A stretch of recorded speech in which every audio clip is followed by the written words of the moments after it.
Hi, I'm Mike Bellino. I'm 22. I'm from Brazier Falls, New York. Jesse Spellacy, 18 years old, from Governor, New York. Hi, my name is Stephanie Fansler, and I'm 22 years old, and I study Powersports Performance and Repair at SUNY Canton. And next semester, on a bike very similar to the one behind me, we're going to be performing a complete engine rebuild.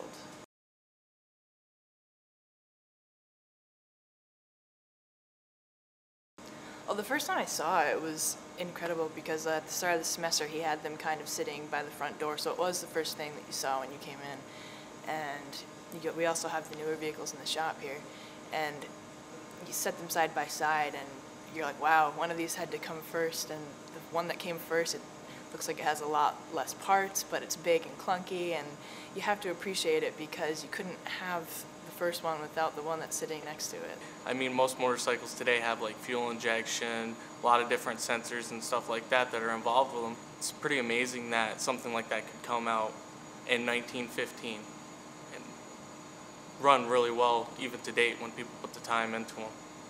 When I first saw the bike, I was just kind of amazed. Mr. Hill told me how old they were and how much money they were worth, and it blew my mind. Knowing that those motorcycles were handcrafted, everything from the frame to the engine to the gears inside it, they're all made by hand. It's just really amazing to think that people could do that back in the early 1900s.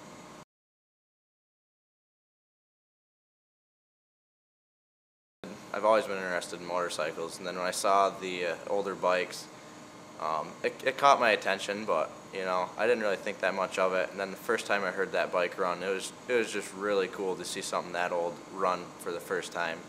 And I went home and I looked up old motorcycles all night on the internet, and it just blew me away. I became hooked. And next semester, having a final project, we had to do an engine build. I was going to do a snowmobile, but it wouldn't be that self-fulfilling to me if I did something, as simple. I came to Mr. Hill and I said, look, I'd really like to do an old antique motorcycle, something that I can pour my heart and soul into and get a good reward out of it. I believe personally to study a bike that was, built anywhere from the 70s to present day, you should understand how their predecessors worked first. The bike that's sitting behind me is worth $250,000. It's got its own story, so it makes it much more interesting, and it gives you much more of a purpose to be working on it when you're like, all right, this bike is worth money, it's collectors, or people out there that would, shiver to be in the same room with it.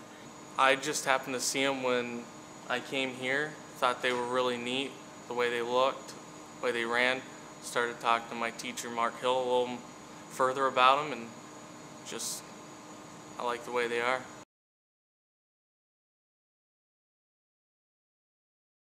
Yeah, I'd do it in a heartbeat. I mean, I love riding motorcycles, and I want to travel the country. I mean, going from coast to coast on an old motorcycle, I mean, you couldn't ask for more. Actually, no. I would be much more interested in being a mechanic in the pit that actually attends to the bike as it goes cross country. Yes, I'd do it. I mean, if someone was like, do you want to take it for like a little stroll, I'd be like, yeah, why not? But to do the whole bike or the whole run, I don't know. I would get much more satisfaction out of being in its pit crew.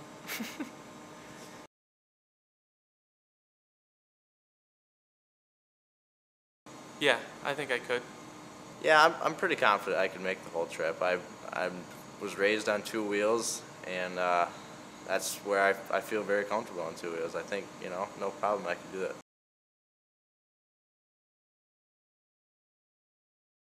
Hopefully the older people enjoy it, that somebody of my age is actually interested and want to be a part of something like that. Maybe they'll let me ride with them, so.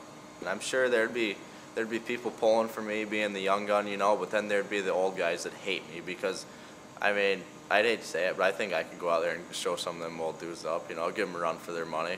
And of course, it's just going to cause conflict, but I mean, hey, who doesn't like a good competition?